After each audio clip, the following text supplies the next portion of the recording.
This is Craig Robinson from Robinson and Casey. A lot of families are left wondering when they're considering the Marchman Act is should I wait and kind of see how things go over the next few days, few weeks, few months?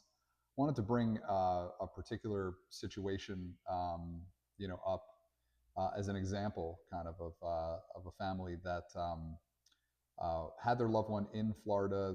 Their loved one was not from Florida. Their loved one was visiting Florida at the time, and while they were here, were continuing to kind of move from county to county. Ended up, getting arrested at one point in time, and we were consulting with this family the whole way through. And ultimately, they decided not to move forward until the very last moment, literally until the moment that their loved one was getting on a plane to return home.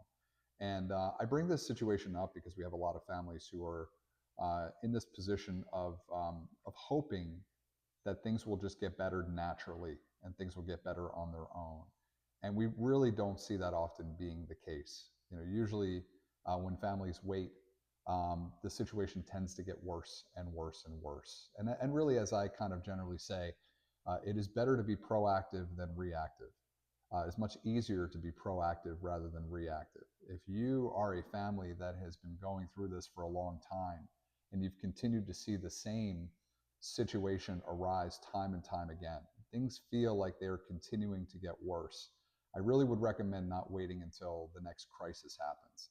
That doesn't necessarily mean going forward with the Marchman Act, but doing something differently is really, really important. The Marchman Act is a great boundary that families can set with their loved one, where they really can say to their loved one, I am not going to let you ruin your life any further. I am not going to wait until things get worse. I am not going to wait until the next crisis happens.